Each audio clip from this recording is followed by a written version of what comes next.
Well, good afternoon, everybody. Let's get started. So would someone please shoot me a chat message if you can see me, hear me, and see my slide?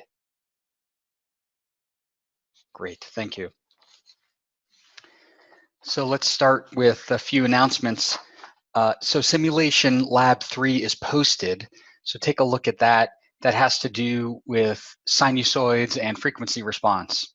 So that's going to be a pretty good lab to teach you some more features of LT-Spice on how to design an electronic filter and then measure the frequency response of the filter. So I think you'll enjoy that. Be sure to take a look at the pre-lab. In fact, be sure to put some effort into the pre-lab. It teaches you everything you need to know to build, to design, build, simulate an RC filter. And there is a design problem as part of that, as part of the pre-lab. So also exam solutions and grades are posted. So take a look at the solutions on Canvas. Those are up there under the solutions heading, and grades are also posted. If you want to discuss any of the technical problems of the exam, I'm happy to do that at office hours. So join me at office hours right after class today, and let's talk about the solutions and technical problems and maybe alternative ways to solve those problems. If you need to talk to me about anything grade related and you would like to talk in private, then please send me an email and I'll be happy to set up a time with you to talk about grades in private via Zoom, and we can do that. So send me an email if you have any grading questions and you want to talk about that one-on-one with me via Zoom. I'll have my office hours right after class today, so come on and join that via Zoom. On this same Zoom link, and you can ask questions or listen to other people's questions as you want. And definitely during class, please ask questions. I know you have, that's terrific. I encourage participation in this class. Otherwise, please stay muted to keep the background noise low. And if I drop off due to technical issues, fingers crossed, haven't had that happen yet, just stick around for a couple minutes. I'll try to get back. Okay. Let's take a look at the screen that I'm showing right now. This is the course roadmap. So we've covered all of these circuits topics, except for, and we're going to finish up today, the analysis of AC circuits. So this is phasors and impedance. So we started a little bit into phasors during the last class, and we'll finish up doing some real circuit analysis with that this class. And actually we're going to then move on out of kind of the circuits class, the traditionally called circuits topics, into electronics topics. So we're going to talk about semiconductors and start into diodes, and then move on to transistors. Okay, so let's just kind of step back a little bit and look at what we covered last time very briefly, just to get us back on the same page. So you should see my slide that says phasors now. And so I started out talking about a number line and then a two-dimensional number line to walk you into this. But you know, the takeaway was this, that a phasor can represent a magnitude and a phase, okay? And it does that with a complex number. Right, this is the complex plane, and you plot the real part of a complex number on the x-axis, horizontal axis, the imaginary part on the vertical axis. And if you express that phasor in polar form, then you get a vector starting at the origin that represents a length and an angle. And it turns out that a cosine, we defined a sinusoid as being a cosine, that has three terms that uniquely define it, the peak value, the frequency, and the phase. And we assume that the frequency is going to be the same throughout the circuit when we analyze a circuit. So we're going to put that aside for a second, and we needed something to represent the amplitude and the phase. And that's what a phasor does. And it does it with a complex number. And so you could convert between the polar form and the rectangular form using just trig, just the triangle, right? A cos phi is the length of this leg, and a sine phi is the length of the imaginary leg, right? But we append a j, and that's like a unit vector in graphing two-dimensional plots, in that it keeps the vertical and horizontal axes components separate. Okay, and then we walked on, we defined a phasor. I walked you through this. I said, here's Euler's identity. And it didn't really matter a whole lot that you grasp this. It's important that you see this. If you grasp it, great. I'd love to talk about it more. You know, when I was an undergrad learning this, it took me a long time to really grasp it. But what I did want you to see is how a phasor relates to the amplitude and the phase of a cosine, right? So I walked you through this, and I defined a phasor. Here's the phasor. The phasor has an amplitude and a phase, and the cosine has a peak value and a phase, and that's how you convert one to the other. But what we really need to do when we're analyzing AC circuits in this class is be able to convert from the time domain to the phasor domain. And it's straightforward. This is the exponential form on the right of a phasor, right? That's AE to the J theta, and that represents the cosine on the left, right? The cosine on the left is also represented by, here's polar form, A at an angle of theta, and it's also represented in rectangular form. Okay, so three different forms that represent the same phasor. But you know, the big takeaway is this, that the phasor represents the peak value, amplitude, and phase of a sinusoid. Okay, and we're going to work with that. And then what I did is I showed some linear operations, and we're going to work with this today. If you multiply a cosine by a constant, it's like multiplying the phasor by a constant. If you scale and add together two cosines, it's just like scaling and adding together two phasors, right? If you take the derivative, this was a little weird. If you take the derivative of a cosine, then you get this j omega that comes out in front of the phasor, and I'll show you the implication of that today. So this is background. That's where we left it last time. And then I added two sinusoids together with phasors. That was the example. Okay, so what I'd like to do today is actually step into the an example, step into circuits. So let me start up my video here of the whiteboard.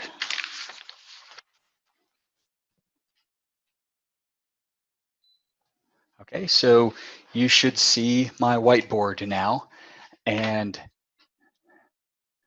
maximize this. Okay, and so, and if it's not in focus or you can't see something, let me know. I want to define impedance. Okay, impedance is this. If I have a circuit that is that has sinusoidal sources, okay, and let's just take a component and let's label it Z, and I'm going to put an underline. Let me write that a little bigger. I'm going to put an underline under that Z. Okay, that generally means it's a complex number when I write a capital letter with an underline. And so I'm going to put two terminals on either side of this, and I'm going to define a voltage and a current. So I'm going to define a voltage V, phasor, across that circuit element with this value Z that I'll talk about in a minute. And I'm going to define a current, I, phasor, right? So those represent sinusoids. They represent, that's not a minus, that's a underline. Those represent the sinusoidal voltage and sinusoidal current, okay? V, it turns out, is related to I with the proportionality constant Z. So V equals IZ. And so that looks a lot like Ohm's law. You know, V equals IR, V equals IZ. And it's very similar. Voltage phasor is proportional to current phasor using this proportionality constant Z. All three of these can be complex numbers. Now, V is a phasor because it represents a sinusoid. I is a phasor because it represents a sinusoid. Z is not a phasor. It's just a complex number. It has a magnitude, it has a phase, and it just represents the proportionality constant between V and I. It doesn't represent a sinusoid in itself. It represents, well, V divided by I. Okay, it's how you convert I to V or V to I. Okay, so that's what impedance is. It's this Z here. This is impedance, right? Its units are volts over amps, which is ohms. Okay, and in general, it's a complex number. And so let's work with this a little bit. What I'm going to do next is define the impedance of an inductor, a capacitor, and a resistor. Okay, because if you know the impedance of the inductor, an inductor, capacitor, and resistor, then you can work with those components as this box and relate voltage to current. Okay, so let's do that. Let's talk about an inductor. So an inductor, right? There's the inductor. We already talked about in the time domain. If you have a current I of t, right, and an inductance L, then the voltage equals L di dt. Okay, so that's time domain. It's time domain because we have a time variable here. When you work in phasor form, right, what we do is we just draw a box. I'm going to label it Z sub L. So that's a Z sub L in that box. And I would convert this inductance into an impedance. I would, instead of talking about a time domain current, I would talk about a phasor. Let me see something here. Okay, I would talk about a phasor current. So I'm going to say I sub L, and a phasor voltage V sub L. Okay, and then V equals IZ.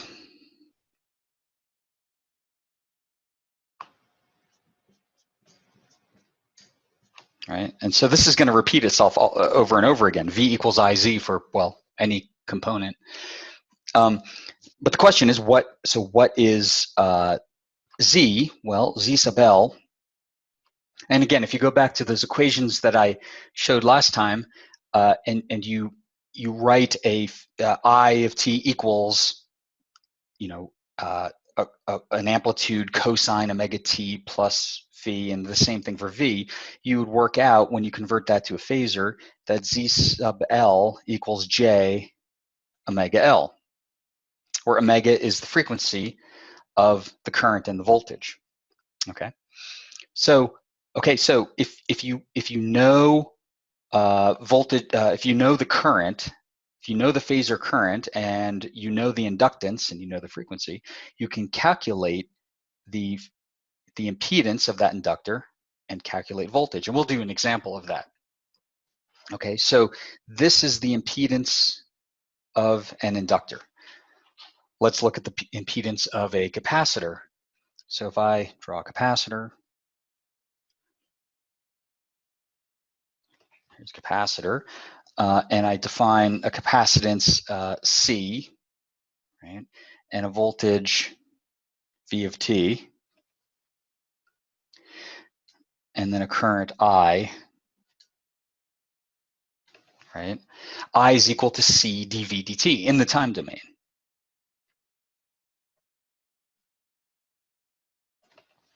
Okay. And when we convert the capacitance to an impedance, and we'll talk about that in a minute, So that's the impedance of a capacitor. And we define, well, a voltage, that is a phasor, VC, V sub C, and a current, I sub C. Okay, then V equals IZ, just like the other case. So V equals IZ. These all have subscript C's. Okay, and ZC, that is the impedance of a capacitor, is equal to minus J times 1 over omega C. Okay.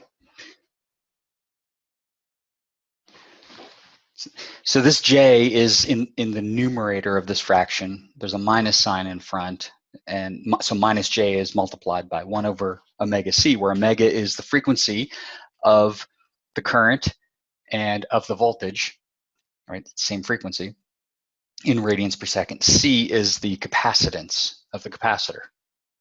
Okay, so next, let's finish up with the impedance of a resistor. Right, for a resistor, if you have a current I of T, right, a resistance R, and a voltage V of T, in the time domain, V of T equals I of T times R, right, Ohm's law. And I'm going to draw the same diagram over again, right? This is what makes it easy. All these diagrams are the same with impedance, right? This Z sub L, you just change the L to a C, you get this. You change the C to an R, you get this diagram. The relationship is still V equals IZ for all of these components. Okay, so this is V sub R, phasor. All right, I sub R, phasor, and V equals IZ.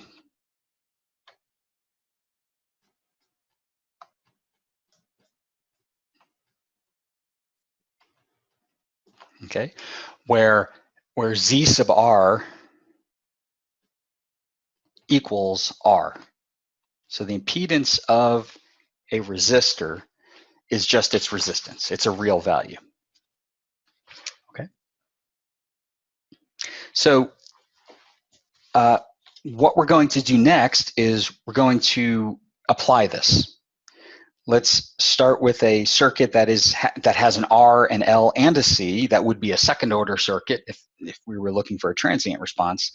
It's still a second order circuit, but it's a lot easier to solve in the sinusoidal steady state, I think, and I'm going to show you how to do that. Okay, so any questions on this before I erase it and we apply it?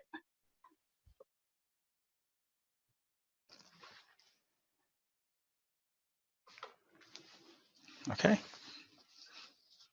All right, so remember V equals IZ, that's the takeaway from this, and then I'm going to repeat these two formulas. This one's easy to remember, the resistor formula there. Let's take a look at that.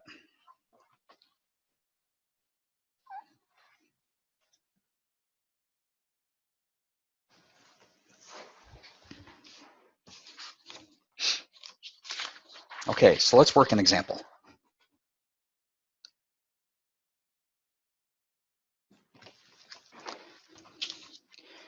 So I am going to define a source that is a sinusoid.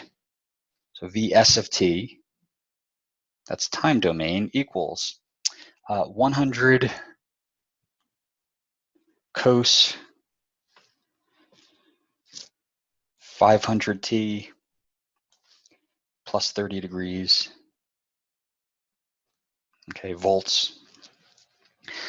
So amplitude of 100, frequency 500 radians per second, and a phase of 30 degrees.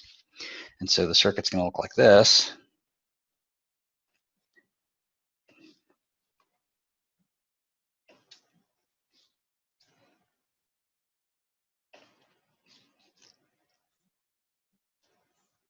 So just a series R, L, and C. And let's make R equal to 100 ohms. Let's make L 0.3 henries.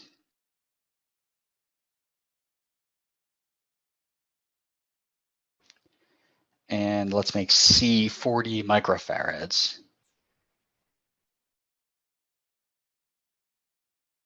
Okay, so we have values here. And let's suppose we want to find, let's find the current into this series set of components. Let's call that I1 of t. And let's also find the voltage, the time domain voltage, Vc of t. Okay, so we're going to find this current and that voltage. And this source is a sinusoid. And we call this sinusoidal steady state analysis because we assume that this voltage source turned on and sat there for a while the currents and the voltages stabilized in the circuit to their sinusoidal values, right? They're all going to be sinusoids, and the amplitudes and the phases now are steady. That's what sinusoidal state means, is all the amplitudes and phases of the currents and voltages are steady, which will happen after a period of time. And so that's the state in which we're working now. Okay, so we want to find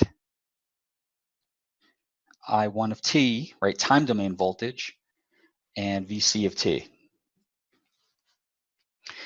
Okay, so here's what you do. When the problem says find, work this problem in the sinusoidal steady state, we're going to work with phasors and impedances. And the first thing I'm going to do is redraw the schematic with phasors and impedances. Okay, so we're going to have a phasor voltage, right? Instead of a sinusoidal time domain voltage, we're going to have a phasor voltage, Vs, right? Vs phasor. We're going to have an impedance, Z sub R, that represents the resistor. All right, we're going to have an impedance, Z sub L, that represents the inductor, and then Z sub C, representing the capacitor. Okay, so there are all the components.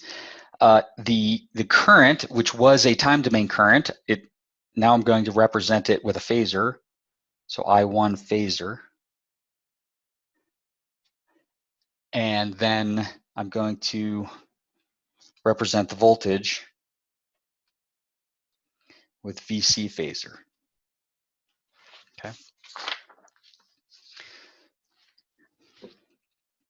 So now let's calculate the impedances that represent these known values up here, and also the phasor that represents Vs of t. Let's start with the phasor Vs of t. So Vs of t, well, that one's easy. In polar form, it's 100, right? 100 at an angle of 30 degrees, right? Overall units of volts. That's what Vs is. So it's a phasor, length 100, angle 30 degrees up from the horizontal axis. Okay, let's work on ZR, ZL, ZC. ZR equals R, which equals 100 ohms. Okay, so that one's easy. ZL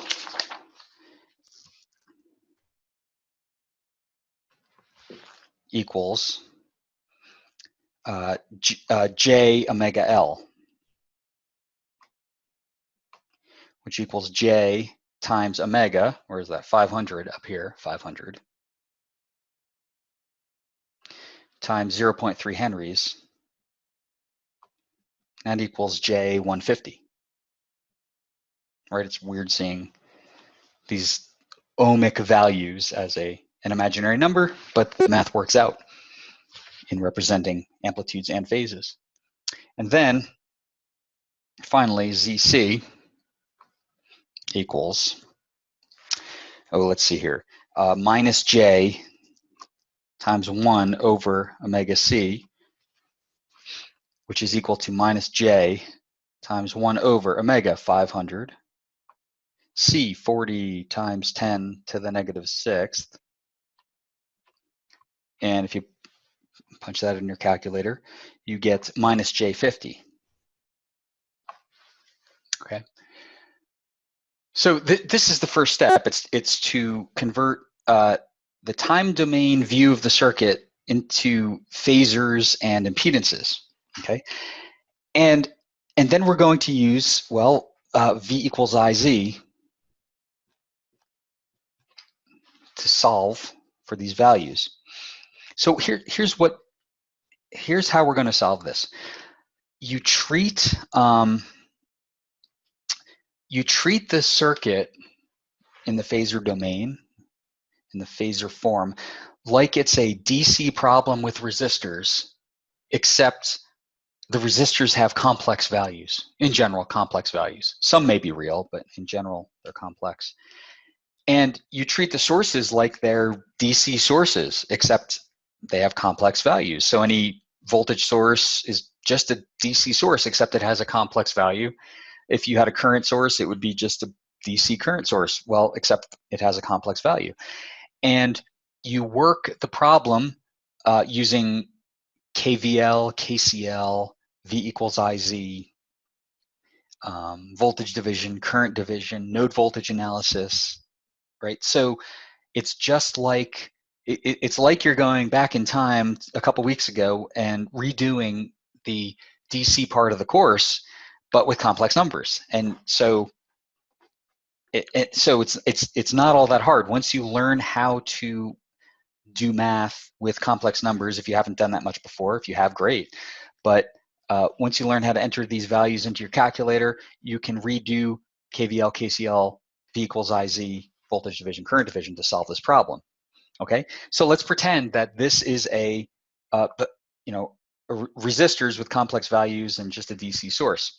If I want to find I1, and these were resistors, I'd probably just add these resistances together. I'd get an equivalent resistance, and then I'd use V equals IZ. Okay, let me draw that out. So if I have VS here,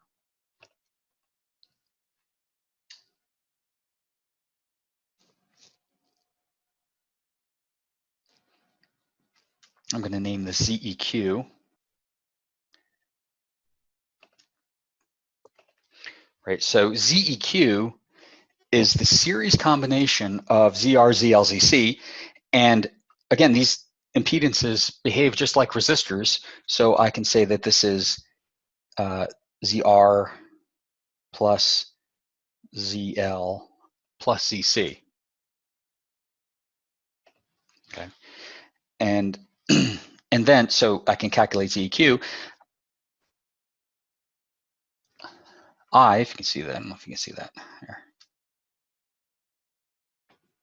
I1 is the current coming into that equivalent resistance, and it's just equal to, well, V equals IZ, VS over ZEQ, right? It looks like Ohm's law. So,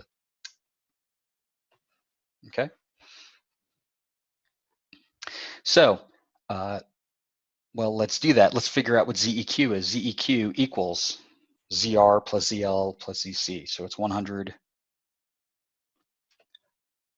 plus J150 minus J50. Okay, so that equals 100 plus J100 ohms. Okay, so our equivalent impedance is 100 plus J100 ohms. And then we can calculate I1. So we know VS, that's 100 angle 30 degrees. And let's write down I1 equals VS over ZEQ equals 100 at an angle of 30 degrees divided by 100 plus J100. Okay. So this is the point at which you want to be able to use your calculator or MATLAB, whichever you're using, to enter these values and just get an answer. You don't want to be drawing triangles and doing trig and doing all that stuff. You just want to enter those numbers as complex numbers into your calculator or MATLAB. Again, Google your calculator manual, and you'll be able to find how to do that. But you just enter those numbers, and you're going to get a value. If you have a TI calculator, you're probably going to enter these values, depending upon the calculator, you enter these values. Let's see, instead of polar, it's going to be 100 e to the j 30 times pi over 180, because it's in radians, right? So you'd have to enter that for 100 angle 30. Some TI calculators accept polar notation. HPs also accept polar notation, so you get that divided by 100 plus j 100. So you enter that into your calculator, and you get an answer. And what you'll see in polar form, let's see, what is the answer here? I1 equals 0.707 at an angle of minus 15 degrees, overall units amps. Okay, it's current. So that's the phasor I1.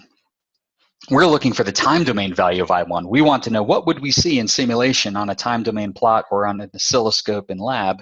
And so let's convert this back to the time domain. So this current I1 of t, right, the sinusoid, equals 0.707 cos 500t. It retains all the frequencies. Voltages and currents are the same as the source. So 500t minus 15 degrees, right, amps. Okay, so that's the answer right there.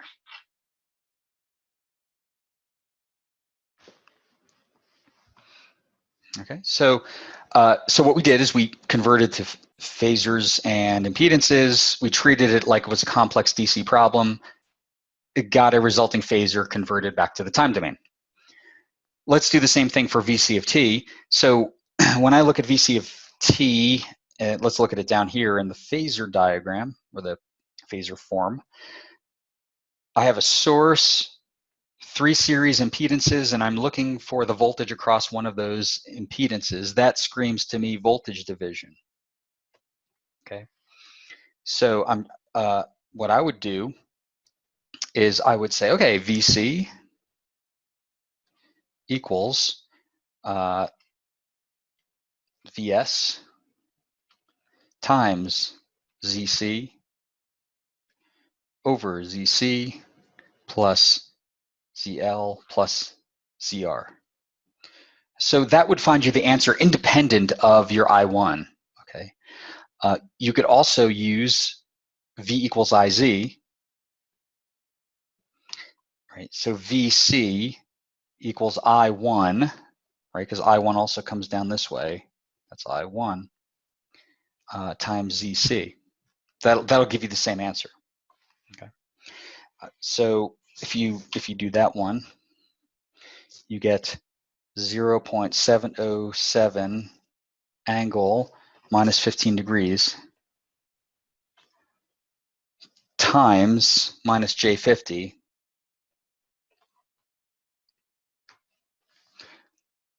camera's going to look skew here. So minus J50, and that equals, when I put that in my calculator, 35.4 angle minus 105 degrees overall value volts. We want that in the time domain, right? So we want that in the time domain, and that means VC of t, which is a cosine term, is 35.4 cos 500t minus 105 degrees.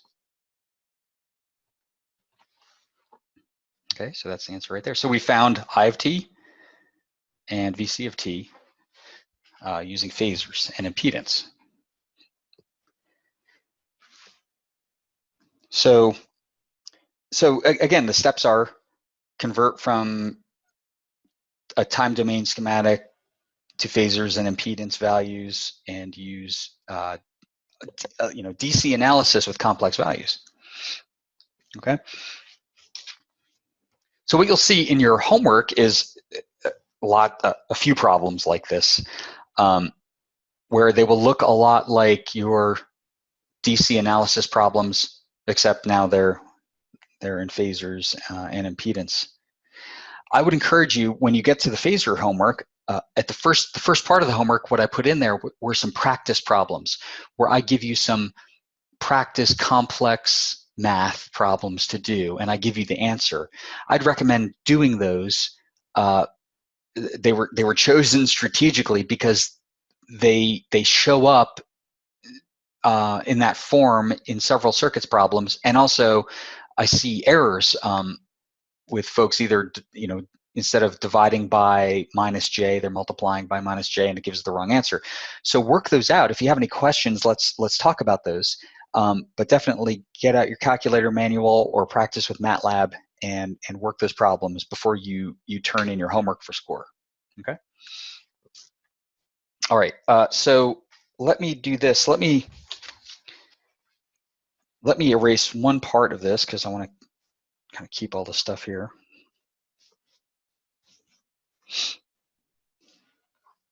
Well, in fact, I think I'm going to get rid of this.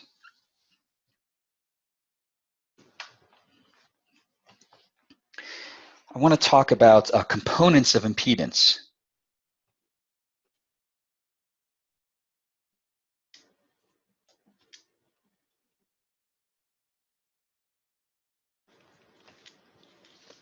So the components of impedance are a real part and an imaginary part.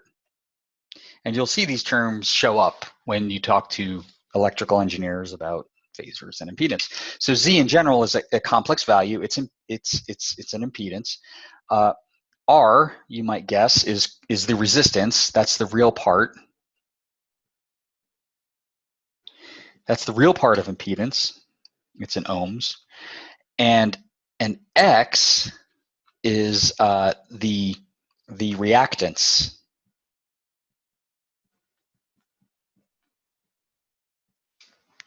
So Jx is the imaginary part of the impedance. X itself is actually a real number. X for an inductor, for example,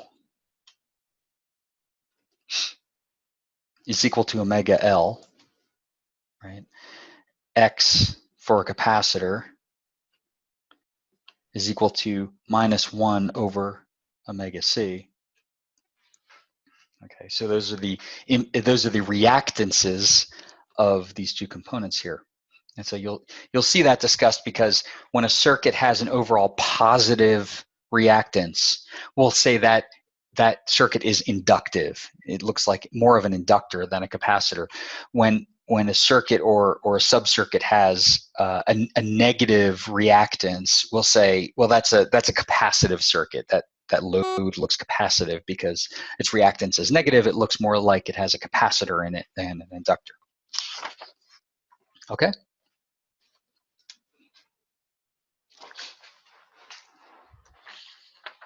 All right. So that is the analysis technique known as sinusoidal steady state analysis using phasors and impedance. Does anybody have any questions on that before we move on to electronics?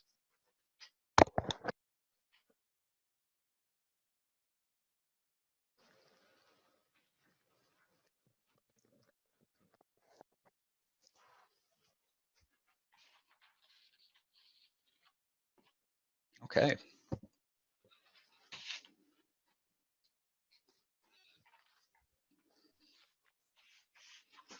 All right. So let's step into the electronics part of the course. We're going to start out with the semiconductor device known as the diode.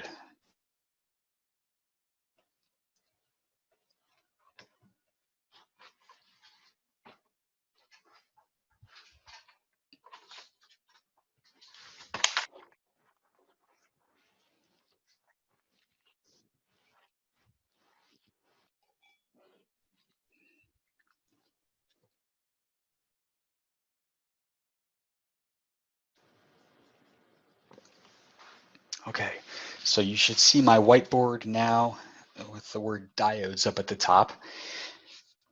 So you've probably heard about a diode. You probably talked about these in physics. They are the one-way valves for current. In general, if I had to describe it without drawing anything on the board yet, they allow current to flow in one direction and not in the other direction. You know, if you're familiar with what a check valve is in fluid, it's a valve with a spring and a ball that allows fluid flow in one direction, but not another direction. It only lets water flow one way, keeps your sprinkler water out of your house water. So that's what diodes do for electric current. They allow electric current generally to flow in one direction. There are other uses. There are uses where you use the nonlinear characteristic to create higher frequencies, basically harmonics of sinusoids. We're not going to talk about that because really the big usage is one-way current flow. So the schematic symbol for a diode looks like this.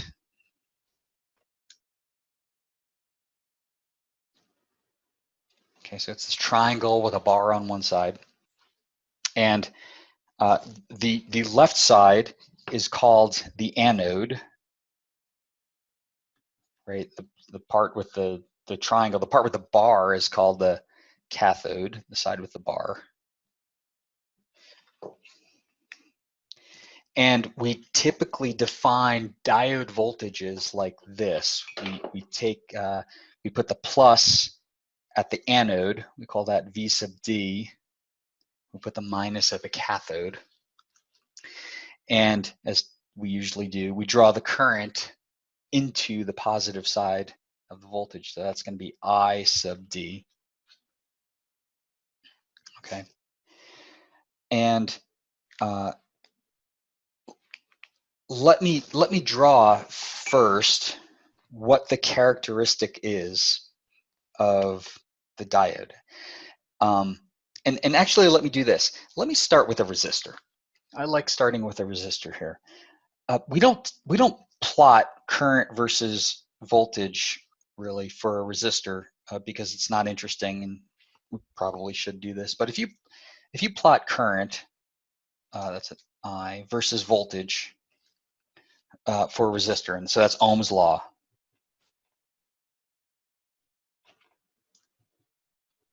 Right, V equals IR, and then I'll write down here I equals 1 over R times V. Okay, it's Ohm's law, and it's not all that interesting until you compare it with a diode. But Ohm's law, if you plot I versus V, looks like that, where the slope is 1 over R. Right, here's the 1 over R term here. The slope is 1 over R. You go through 0, right, linearly in either direction, positive or negative. It gets interesting when you compare it to a diode. So diode's characteristic looks like this.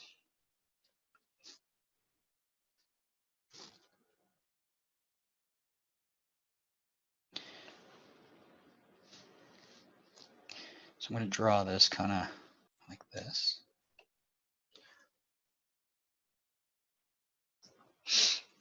So I'm still plotting I versus V. So it's ID, the diode current, versus the diode voltage. And so here's what that looks like. You know, unlike the resistor that just starts linearly increasing as you increase voltage, the current starts linearly increasing. A diode does this. Let's start at 0 volts across the diode. So I have 0 volts across the diode. And then I start increasing voltage in the positive direction. What you would see is very little current flow. And it in fact just hug 0 amps there, and then start gradually rising. And at some point, though, you're going to see this very steep, let me correct it a little bit, very steep rise. Okay, that's what the diode current would do as you increase voltage. And we define a voltage where that knee occurs. We call that the forward voltage of the diode. So that's the forward voltage.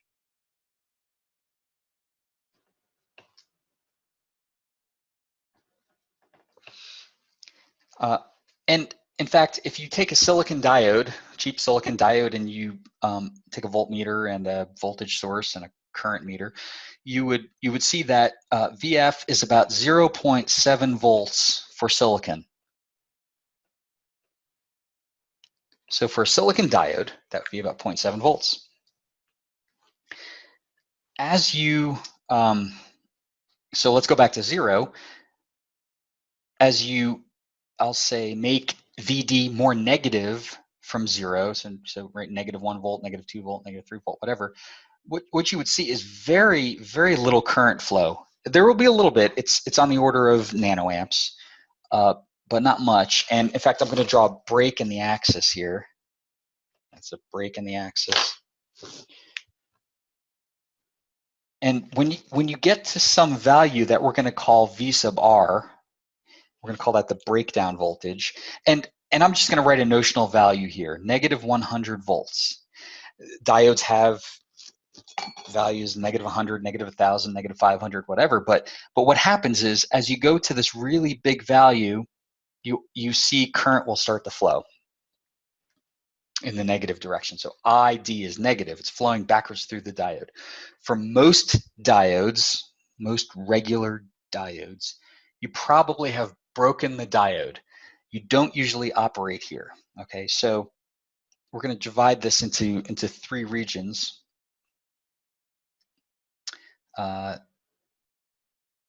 Let's do this.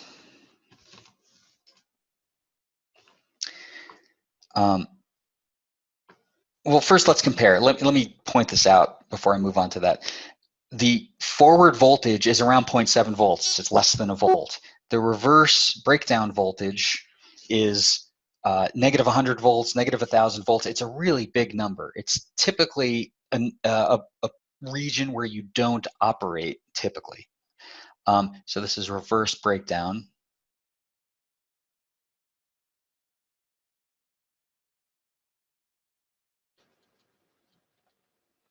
Reverse breakdown voltage. So to the left is called breakdown of this voltage. Okay. And then when you compare to 0 volts to the left here, this is reverse bias. A bias is just a DC value. It's a constant value. It's an offset, right? So this is a reverse region, less than 0. And then for positive VD, we call this forward bias. So you hear me talk about a forward biased diode or a reverse biased diode. Normally, a forward biased diode would have some current flowing. A reverse biased diode would not have any current flowing, well, until you break the diode at breakdown. Okay, let me talk a little bit about how this works. I don't want to make this a semiconductor physics class, but I just want to show you how this works. If you take, so this is a cartoon here. If I take some silicon material, semiconductor material, right, and if I actually take one side of that material and I do what's called doping, introducing impurities. Should have drawn pluses in red, but and where I've introduced impurities, where you have positive charges as charge carriers, okay? So holes, absence of electrons, that's what holes are. This is a p-type material on the left. If on the right side, I introduce, again, doping, impurities, and I introduce an n-type doping or n-type material, then I get free electrons as the charge carriers on the right. And what happens when you first put this together, it's kind of in the middle, you get what's called a depletion region, where you have some combination of holes and electrons. And if you apply no voltage, the semiconductor, the diode looks like this. If I apply a voltage, VD, net positive, what happens is this electric field barrier in here starts shrinking, breaking down, and if you make VD big enough, right, where it's equal to VF, you actually get charge flowing. That depletion region shrinks, and so you get charge flowing, and current will flow through the diode. If you make VD a negative value, you're actually widening this depletion region, and no current flows. It just looks like an insulator in the center.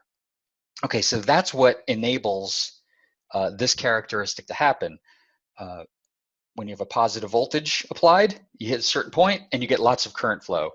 In the reverse breakdown or the reverse bias case, you apply a negative voltage and this depletion region keeps charge from flowing, well, until you've applied so much voltage that you just break down that region and charge flows, and you've probably broken the diode. Okay, so that is that's kind of like the overview of what a diode does. I want to show you an approximation that we're going to use for a diode. So I'm drawing another plot here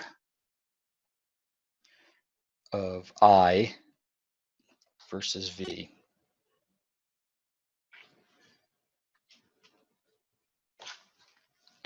And so this is going to be a diode approximation.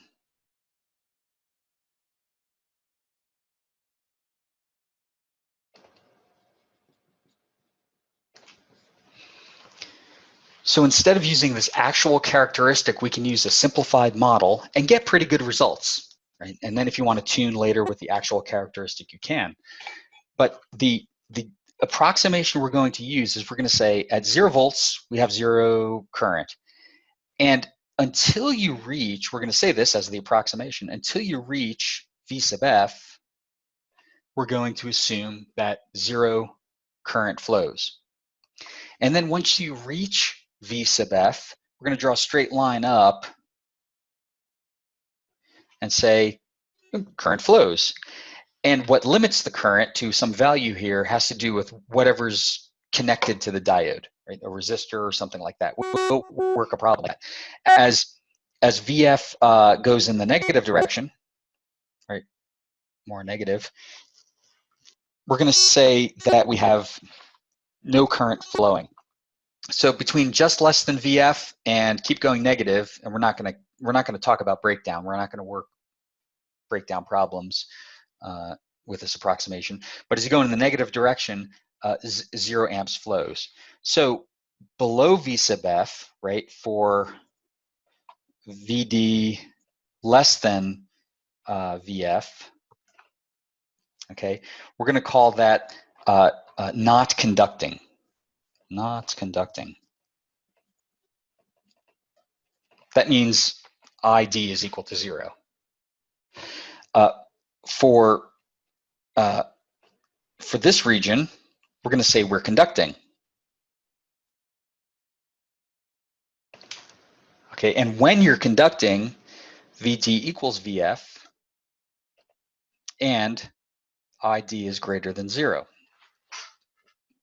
Okay, so we're going to work problems with this. So this is just an approximation. Again, right here, just below VF, there's actually a little bit of current flowing. This line isn't straight up and down, but for design purposes, it actually works out pretty well. And again, if you have to tweak some values later using the real characteristic, then you can do that. Okay. All right. So what I would like to do now, we're about 55 minutes into this. I want to work a diode example, but I want to start with a kind of a fresh, everybody with a fresh post-break brain. So let's take a break at this point. Let's round up to 4:56. So at 5:06, let's regroup, let's rejoin, and then we'll work a diode example problem, and then we'll talk about some practical circuits that convert AC voltage to DC voltage using diodes. Okay, so I'll go on mute now. Go ahead, take a break, stretch your legs, and I'll see you back here at 5:06. Okay, it's 5:06, and let's get started back up. Would someone please shoot me a text if you can hear me, shoot me a chat if you can hear me and see my whiteboard.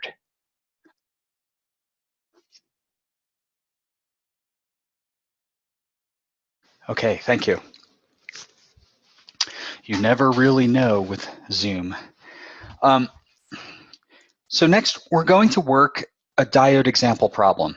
And a preview of that is we're going to have a problem where we assume that the diode is either conducting and VD equals VF, where current is flowing, or the diode is not conducting, ID equals 0, and VD is less than VF. So I'm going to erase this and start up the example problem.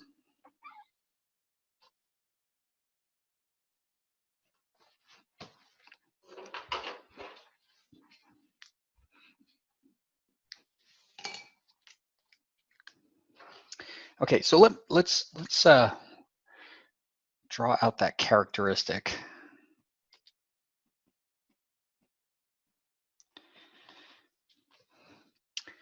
All right, so my assumption, I'm going to use that assumed diode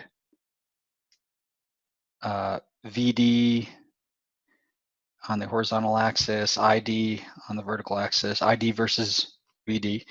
And again, I'm going to assume either conducting, where VD equals VF, or not conducting, okay? And let's draw the diode here.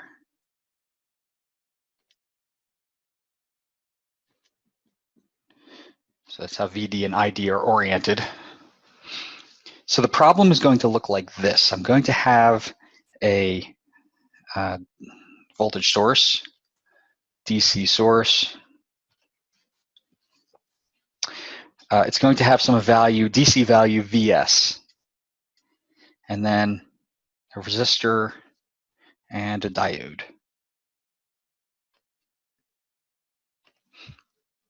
And let's give a value to this resistor. Let's say it's R1 and it's 1,000 ohms. And let's say that this diode is called D1. And D1 has a, it's a silicon diode. So D1, I'll just put it's SI. It's a silicon diode, and it has a forward voltage VF, right? That forward voltage of about 0.7 volts. That's pretty common to use for a silicon diode. You'll see when you do some simulations that, well, how do you know exactly when the current rises? Is it 0.65? Is it 0.68? 0.7 is close enough for design. And so let's define a current through this diode. It's ID, let's just call it I1. It's the current through the circuit. It's also ID. And let's find I1 for 3 values of VS. For VS equals 5 volts, for VS equals 0.3 volts, and for VS equals minus 5 volts. Okay.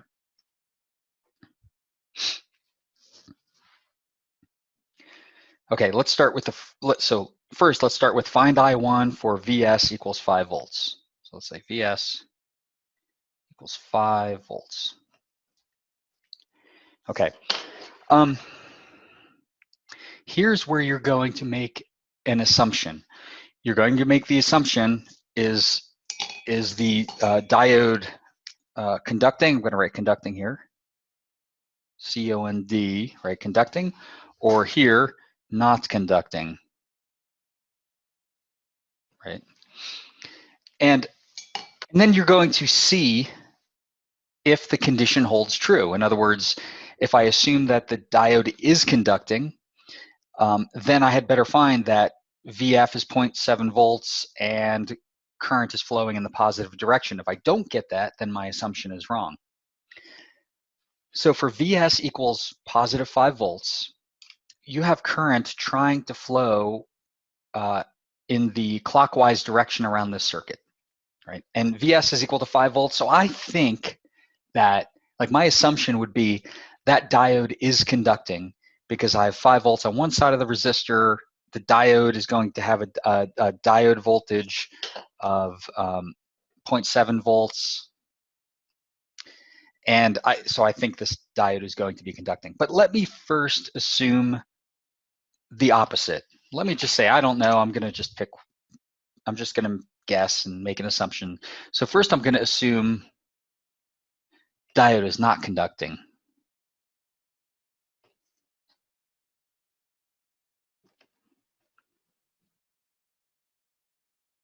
Okay, so I'm going to make that assumption. So what's that mean? That means I1 equals 0. Okay, so if I'm right, I'm finding I1. If I'm right, I1 equals 0, then that's the answer. But let's check. Let's figure out what the diode voltage is if I1 equals 0. And let's do that using Kirchoff's voltage law. So I have, let's see, current I1 flowing through R1. So that voltage here is going to be I1 times R1 plus minus, right, with current flowing in the clockwise direction. So I can write a KVL equation. KVL would say, let's see, minus VS plus I1 R1 plus VD equals 0. So minus VS plus I1 R1 plus VD equals 0. And what I'm trying to do, I'm trying to solve for VD to see what the diode voltage is to make sure I'm on a valid part of that plot. Okay, so let's see, VD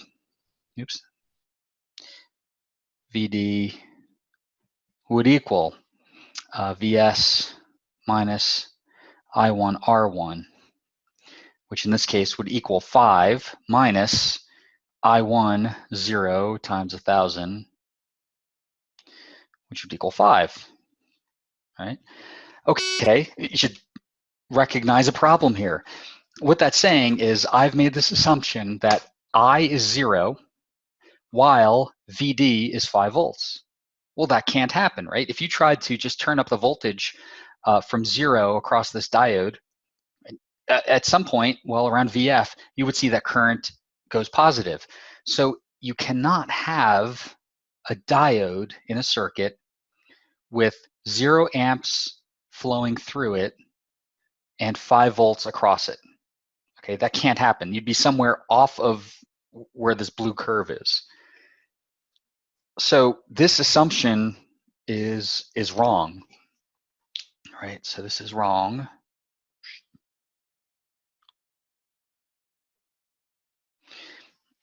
So that's not right there. So let's assume the opposite. Make sure we're right. So let's assume diode is conducting.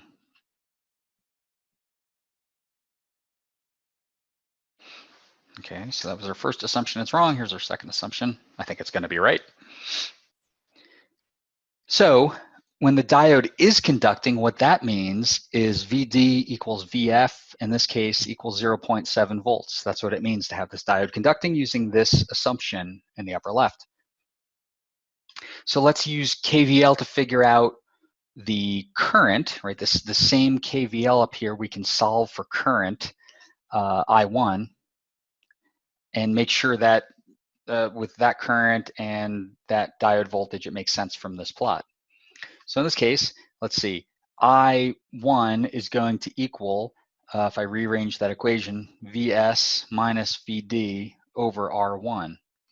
Okay, in this case, that's going to be 5 minus 0.7 over R1 1000 equals 4.3 milliamps, right? 4.3 over 1000.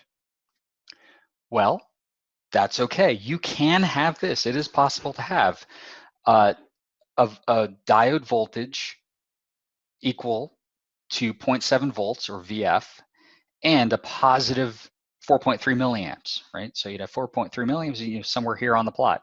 That is valid. You're along that blue line, so that's okay. So this is good. That's a good assumption. And we've actually solved the problem. I is equal to 4.3 milliamps. Okay. So let's work the problem with another VS. Okay, let's work the problem with 0.3 volts. So let's say VS equals, make sure I'm on the screen still, 0.3 volts.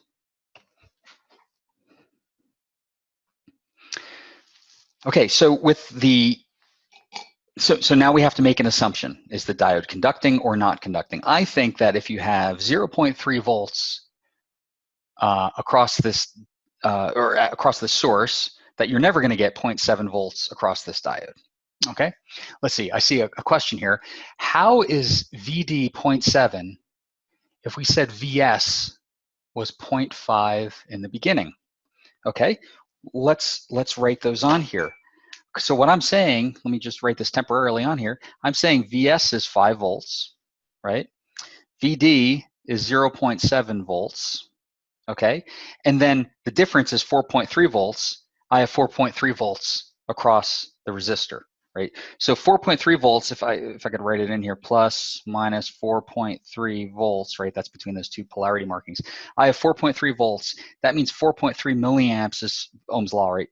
Flowing through that resistor, flowing through the diode. So 5 volts here, 4.3 volts across the resistor, 0.7 volts across the diode. Okay, does that make sense?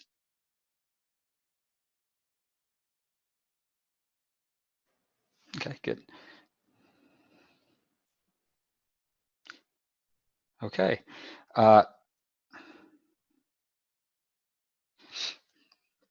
Okay, so now let's make the source 0.3 volts. And if I have 0.3 volts across, well, created by this source, I don't think there's any way that I'm going to have 0.7 volts across that diode for that diode to have current flowing. So I think that this diode is going to be not conducting. I think ID is going to be 0. But again, let me make the wrong assumption, right? Let's pretend I just flip a coin and it comes up. I'm going to assume that this diode is conducting. So assume diode is conducting.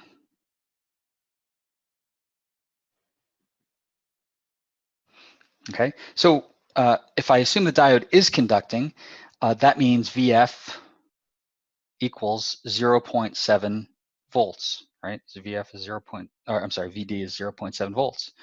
VD equals 0.7 volts equals VF. Okay, because the diode is conducting. And so let's figure out what I is based on that. So I would equal, we can again look at this equation down here, VS minus VD over R1. I would have VS 0.3 minus VD 0.7 over R1 1000. And so that equals negative 0.5, 0.4, negative 0.4 milliamps. Okay, so that would say that I have negative current flowing through that diode, or I have current flowing backward through that diode when I have a positive voltage across that diode. That doesn't work, right? It can't. That would be somewhere down here below that line. So that can't happen. You cannot have positive 0.3. I'm sorry, positive 0.7 across the diode and negative 0.4 milliamps flowing through that diode. It doesn't. The diode doesn't allow that to happen. So this is the wrong assumption, right? So this is wrong. Oops. Wrong. Okay. So let's make the right assumption here. So let's see. That would say that assume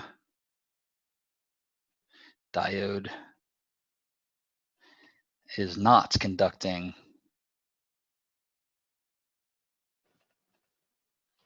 Okay, and that would mean ID equals 0 amps, or I1, which is I1.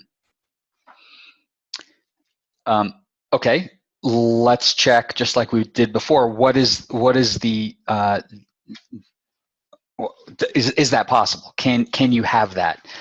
So let's figure out what VD is under this condition. VD is equal to VS minus I1R1. VD equals VS minus I1R1. That's from the KVL equation, which equals, let's see, 0.3 minus 0, right, times 1,000. So VD would equal 0.3 volts.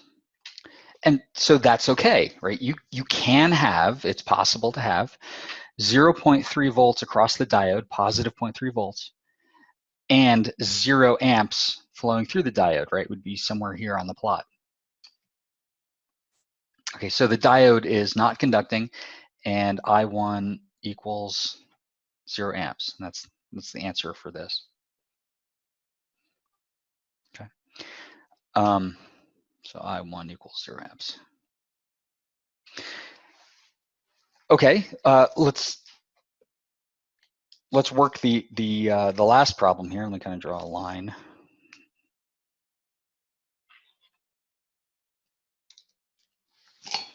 The last part of this problem, that's where VS equals negative 5 volts. Okay. Now, right, what I think is that if you have negative 5 volts assigned to this source, there's no way that you're going to get a positive 0.7 volts across this diode. In fact, with negative 5 volts across that source, current is trying to flow in the counterclockwise direction from that source, and current cannot go backward through that diode. So I think the diode is not conducting. Let's make that assumption. Let's make the, I think it's going to be the correct assumption this time. So let's assume diode is not conducting.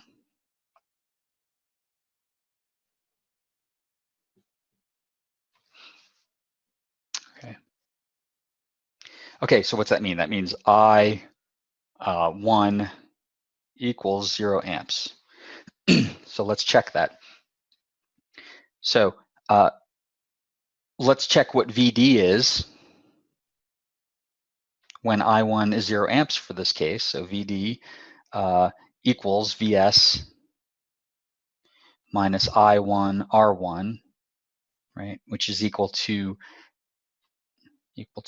negative 5 minus 0, and that's negative 5 volts. So, and that is possible. You can have negative 5 volts across a diode and 0 amps flowing through the diode, right? So you'd be somewhere down here on the plot, negative 5 volts, 0 amps. So this is good. That's a good assumption, right? So the answer is I1 equals 0 amps for VS equals negative 5 volts in that circuit. So in general, that's how you work these DC diode problems. You make an assumption, either an educated guess or just a guess, and then you check your assumption. This is an example with one diode. If you for example have two diodes, you would have to make the assumption both are not conducting, both are conducting, one's conducting, one's not, or the other's conducting, the other's not. So what is the VD value where the graph goes up? Okay, so here, so this is the value right here, right? And we're saying that this is a silicon diode. So that's 0.7 volts. Is that what you were asking?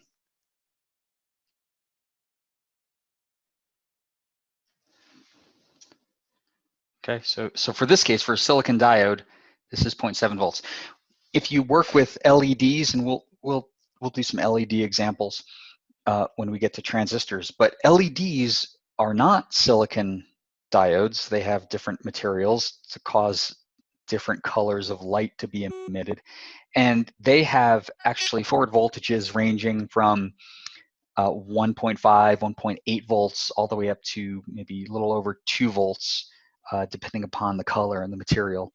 So depending upon the semiconductor materials, you get different forward voltages. This is a plain vanilla silicon diode that's very commonly used, and the properties of silicon are such that the forward voltage is going to be 0.7 volts.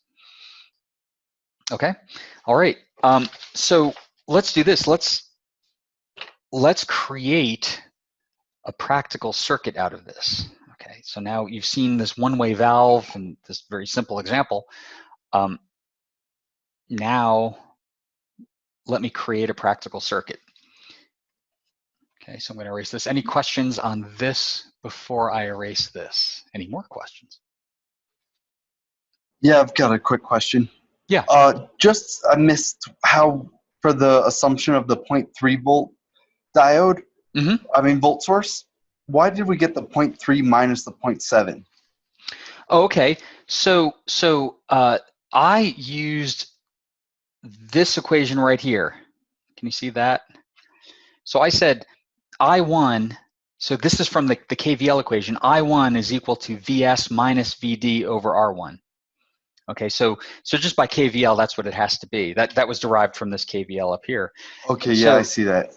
And the source is 0.3 and VD is 0.7, so you'd have to have a negative current for that to be true. Yeah, perfect. Thank you. Sure. Okay, other questions on this? So in order for it to be conducting, it has to equal VF, the VD, Yeah. or it can't be greater? No, it can't be greater, because if the voltage tries to go much greater than VF, if VD tries to get much bigger than VF, what happens is you get a huge amount of current going through that diode, and you'll actually burn out the diode. Remember that power equals I times V, and V is about 0.7, and if you put an amp through one of these diodes, that's 0.7 watts. If you put 10 amps through one of these diodes, right, that's 7 watts. If you put 100 amps, that's 70 watts. And these little diode packages are going to burn up. They're going to melt if you put that much power through. So if you try to take a big power supply that can supply a lot of current and turn up the voltage much past VF, then you'll burn the diode out. Okay, thank you. Okay. And remember, in reality, like this curve, I'll draw it in red. This curve kind of does this. Just there is a little bit of current flow below VF, and you'll see that in a simulation lab. And you can go a little bit above this VF. This VF is kind of it's usually specified for a given current, like 10 milliamps or 20 milliamps. But for a silicon diode, any significant amount of current's gonna start flowing. It's gonna be greater than 0.5 volts and less than 0.8 volts. So, but 0.7 is good for design purposes. Okay. All right. So let's do something practical here.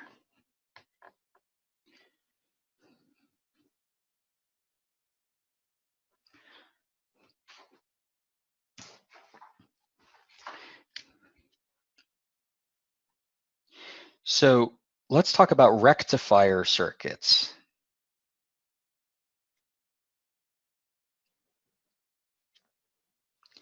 So rectifier circuits, a rectifier is a circuit that converts AC to DC. And this one-way valve aspect of a diode is important for that. This is one way to convert AC to DC, not the only way, just it's one way. So you think about it, you have AC supplied to your home from the power company, and it's 60 hertz, it's a sine wave, and your phone charges using 5 volts DC. And so you have several devices in your house that operate off of DC. And so you need some way to convert AC to DC. AC is used, kind of an aside here, AC is used, it's really easy to convert voltages, to convert AC voltages and AC currents using transformers. And that gives us the ability to step up voltages to really high voltages for transferring transmission for transmission lines, for getting power energy from one place to another without big losses due to current going through the big long transmission lines. So there's a benefit for AC in power distribution, right? AC power distribution. But DC is often used for batteries and some motors, and there are lots of applications. So you need some way to convert AC to DC. So let's talk about what's called a half-wave rectifier.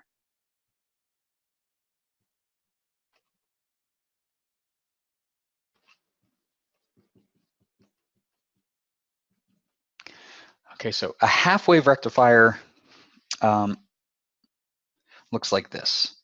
Let me draw an AC source. So I'm gonna create. Let's just say it's a 10 volt. I'm gonna create a sinusoid using a sine function, just because it's easier to draw. So if I have a source that's 10 sine omega t, right, and I have a couple terminals, and then I have a load R sub L, and I have a couple terminals, and I would like V sub L, the voltage across that load, to be DC. And on the left side, I have an AC source, and on the right side, I have a DC load. Okay, so in between here, this is going to be the rectifier. I'm going to start out by just placing a diode right here. And so if you're drawing this at home, leave some space on the right here so that I can put another component in a minute.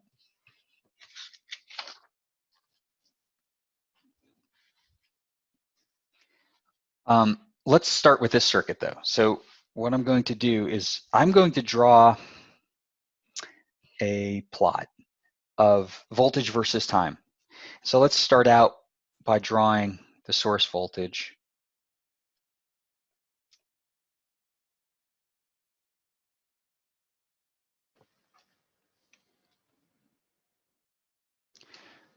So this is Vs of t versus time.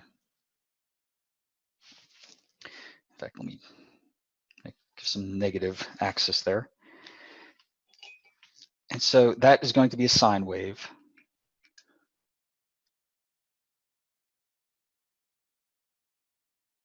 In fact, I got to scrunch this up a bit. I want a couple cycles there. Sorry about that.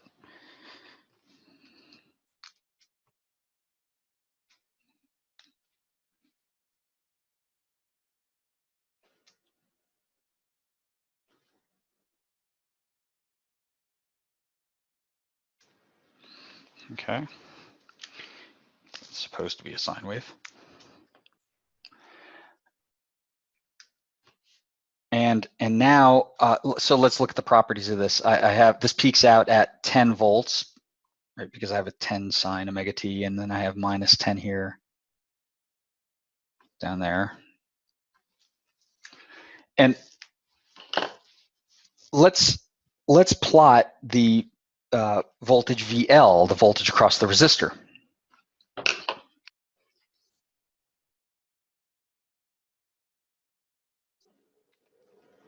Versus time. Okay, so we saw, this is very similar to the problem we just worked. I just have the resistor and the diode flipped. Let's assume that this diode D1 is a silicon diode. So D1 is silicon and has VF equals 0.7 volts.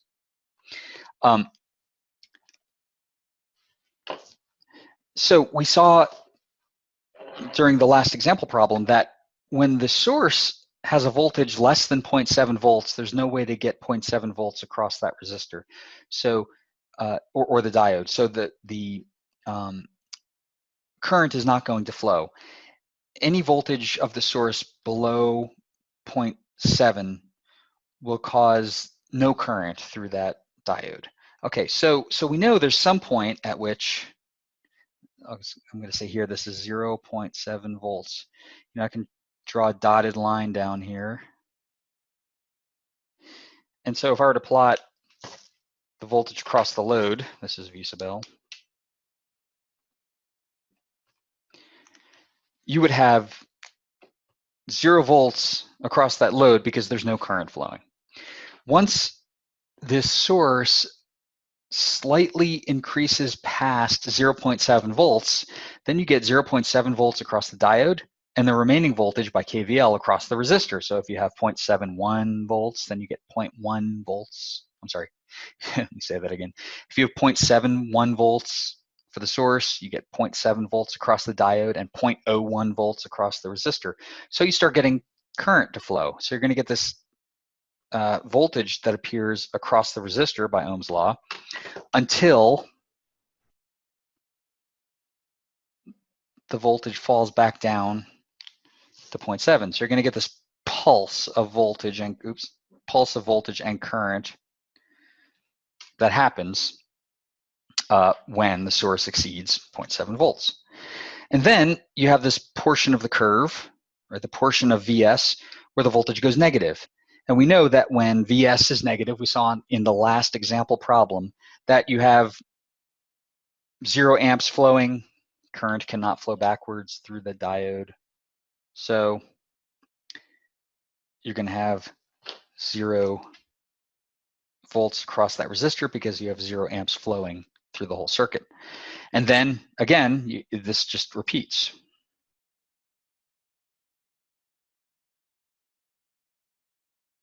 Right. This.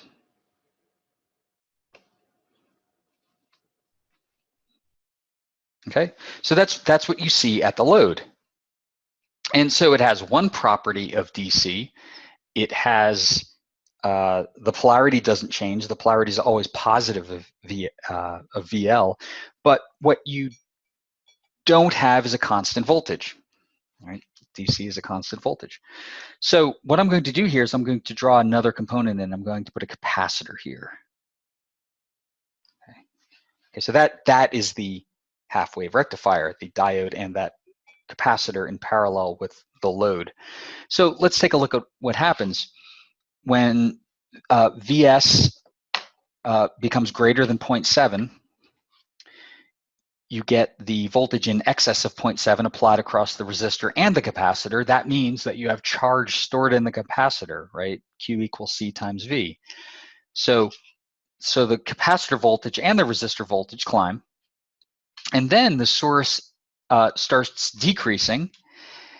And if, let's say the source decreases below V sub L, you cannot have current flow backwards through that diode, right? So any charge that's stored in the capacitor when it discharges actually has to flow through the resistor.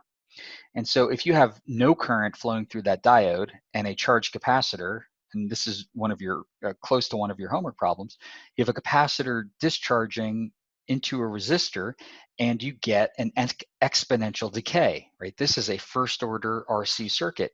So if I have some time constant, you know, let's say it's some short time constant, I would get kind of this decay until the source rises again. And again, I would get this decaying value. Well, that doesn't look very DC either, but what I could do is I could take this time constant and make it large such that the exponential decay is, well, longer than what's shown here. In fact, I take the time constant and I move it off the whiteboard. I move it to the next building over, and along this axis. And so what I could do is I could create a very long time constant, a very shallow decay, right? That has a little ripple at the end, right? It's a little ripple. That ripple will always be there, but it looks closer to DC, right? This looks almost like a constant, again, with this little ripple. And the longer I make the time constant by using a bigger capacitor, right, tau equals RC, the smaller I can make that ripple. Now, typically, DC devices can tolerate a little bit of ripple. If this is on the order of a few millivolts, maybe 10 millivolts, your DC device would work fine. If it's like a volt, that would be bad. So you design rectifier circuits to have a large enough capacitor to have to cause a ripple voltage that is small enough for your DC device. And again, maybe a few millivolts, 10 millivolts, 20 millivolts is good. 0.1 volts or bigger would be bad. Okay. So that's the rectifier circuit. It's called a half-wave rectifier because it only takes advantage of half of the cycle, half of the wave of the input signal. Okay. Professor, I have a question. Yes. So you said that current can't flow backwards through the diode. So what happens to the current that wants to flow backwards? Does that make sense? So yeah, that does make sense. Well, imagine here I have, let's say this is down to, I don't know, 3 volts, right, on the sine wave. It's over here maybe. And let's suppose at this point the capacitor is charged up to 10 volts, right? So 10 volts cannot flow. This capacitor wants to discharge such that current comes out of its positive terminal there because it's a positive voltage. It can't go backwards through the diode, so it actually flows through the resistor. So it flows this way. So imagine this is a, if I just break out this capacitor. If I take a capacitor and I charge it to 10 volts, and I have a 1K ohm resistor, and then I make this connection, I'm going to get current flowing like that through the circuit. And this capacitor voltage is going to go from 10 to 9 to 8, right? And it's going to keep falling exponentially. Does that make sense? Yes, I was more talking about the AC source. Oh, where does that current go? Yeah. It doesn't. Actually, this source is supplying no current to the circuit when this diode is reverse biased. It's a voltage and there's no current flowing. It's not delivering any power. Okay, thank you. Mm-hmm. Yeah, sure. Yeah, sorry, I misinterpreted that question, but that's a good question, right? So you can have a source that has a voltage across it and no current flows. Think of a 9-volt battery sitting on your desk. That's a horrible 9-volt battery, right? 9 volts. That's a horrible 9-volt battery. Think of a 9-volt battery sitting on your desk. It's sitting there with a couple terminals. You can measure it. You get 9 volts, and there's no current flowing. So that's just like the source when the diode is reverse biased. Okay. Other questions on the half-wave rectifier?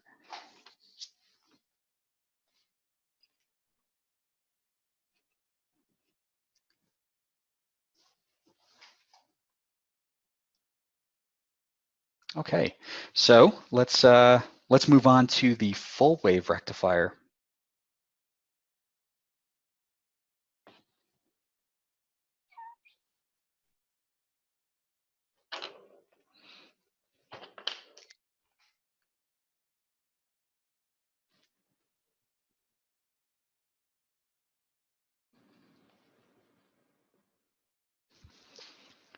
Okay, so let me draw the rectifier in here first.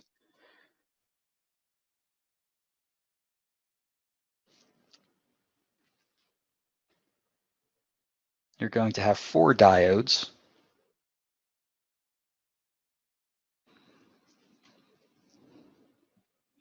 It's traditionally drawn kind of this diamond shape.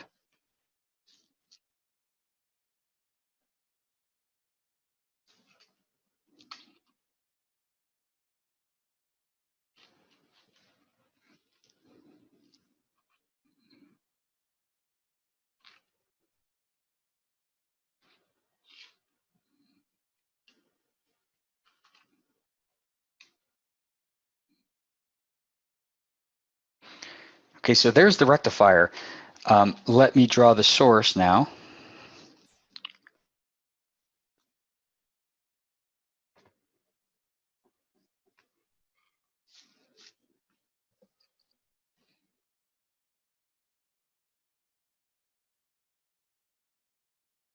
It says 10 sine omega t, that's Vs. It's the same voltage that we used for the half-wave rectifier. And here's the load.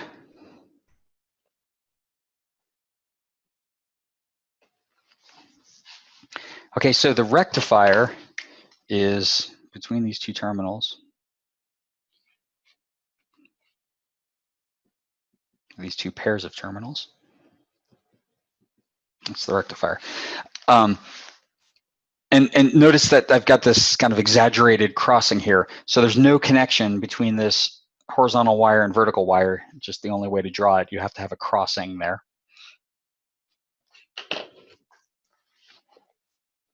Okay. Let's look at the circuit using graphs, just like I did with the half-wave rectifier. So let's suppose we're trying to find the voltage VL across that resistor, the load resistor.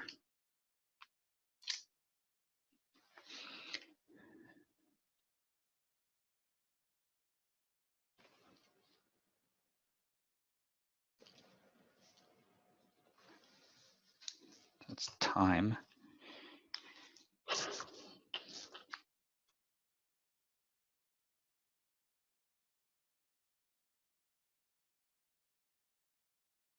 Okay, so there's my input waveform. That's Vs of t. And let's plot what happens to the voltage at the output.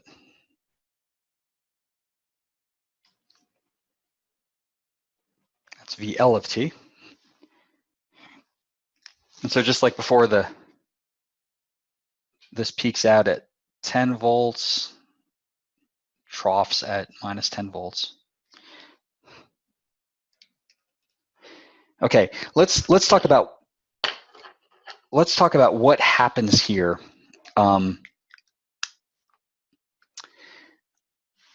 Let's talk about the current paths, where current can flow. Let's suppose we're looking at the first positive half cycle of the source. Okay, so the first positive half cycle. Current is trying to flow when Vs is positive in the direction out of the positive terminal into the negative terminal, right? So that's where current is trying to flow. Let's see where it can possibly flow given these diodes, right? So it flows to this junction. Current cannot flow backwards through this diode. That would be in the reverse direction. Current can flow in the forward direction through that diode. And again, current cannot flow backwards through this diode. So current has to flow in this direction, down through the load. I'm going to erase this rectifier here so I can draw some arrows. Okay, so current flows in this direction. It's going to flow up.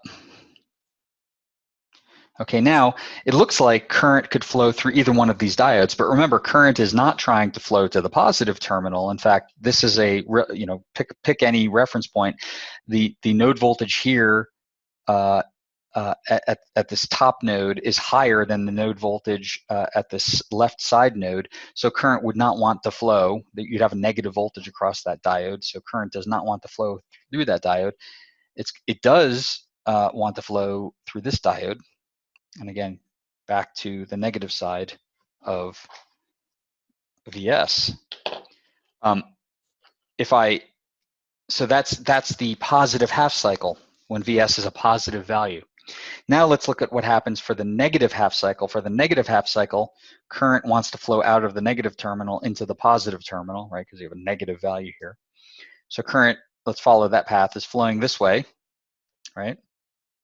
This way, current gets to this junction here. Current cannot flow backwards through this diode. It can flow in the forward direction through this diode. Again, it can't flow backwards through this diode, so it has to go this way. Down through the resistor RL, right? So same direction here. Back up to this junction. And then again, it doesn't want to flow back to this negative terminal, which is actually, in this case, at a higher potential. So it wants to flow this way. Okay, so you can see that when Vs is a positive value, current flows down through the resistor. When Vs is a negative value, current flows down through the resistor, the same direction through the resistor. So the voltage across the resistor, regardless of the direction of current from the source, the current is always going to be down through the resistor. Okay? The positive current flow. So what we can do is, well, let's see what's going to happen here. For this red current flow during the positive half cycle, this current has passed through two diodes, right? This diode and this diode. And so that's a total of, and again, let's assume silicon diodes. So the diodes, all the diodes are silicon with VF equals 0.7 volts. So we've passed through two silicon diodes.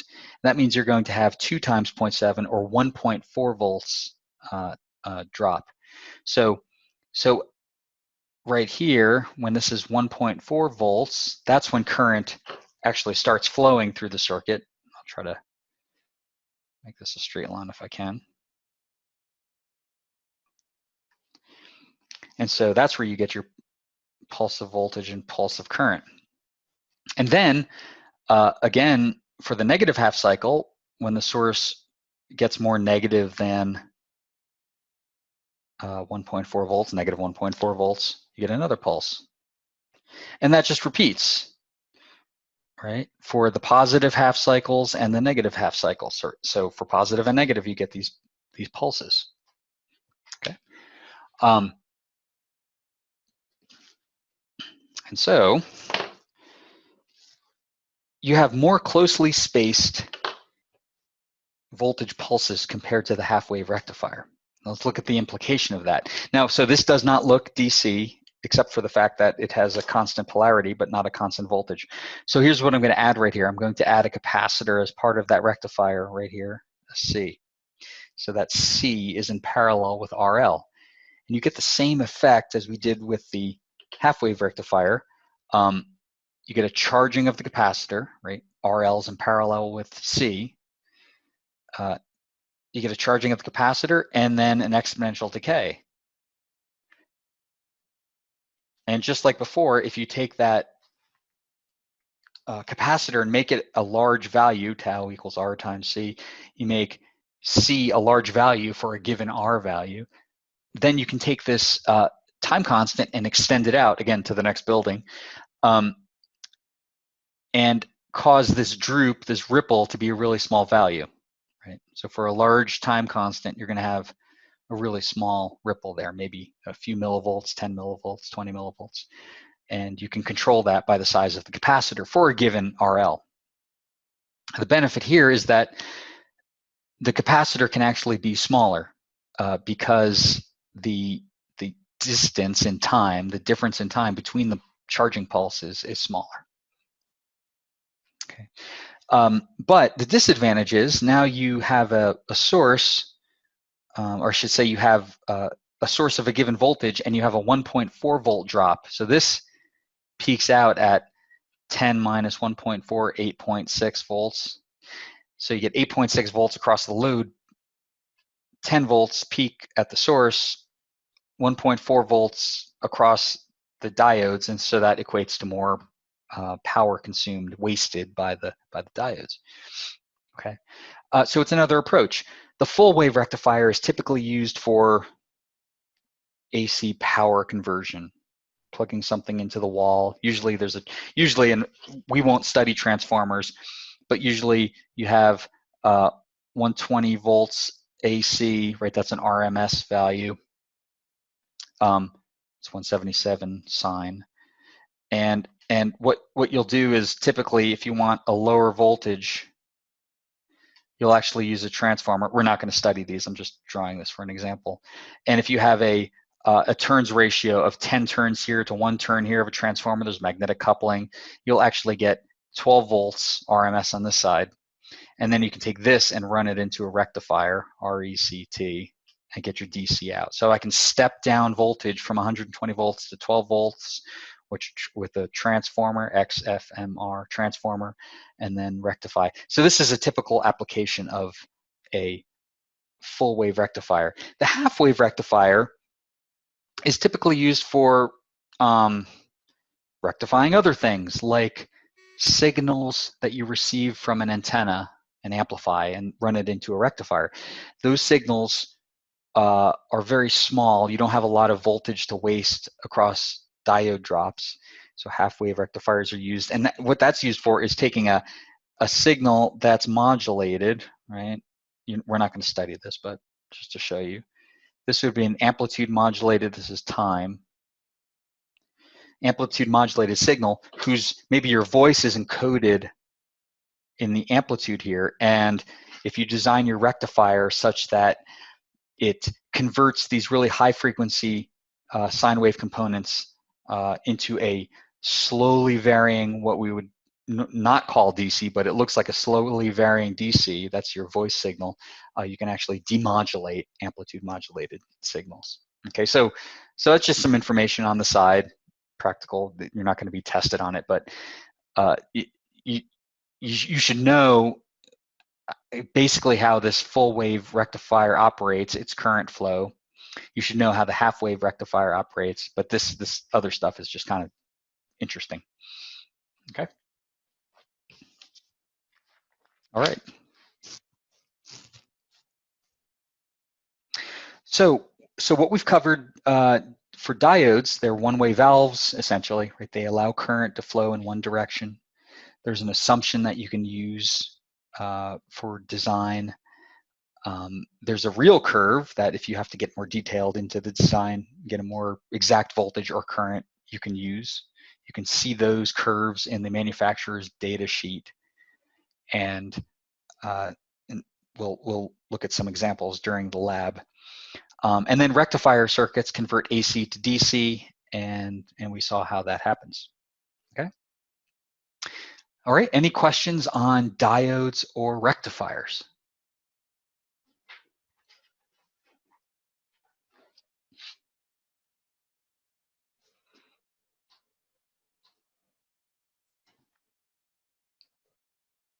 Okay.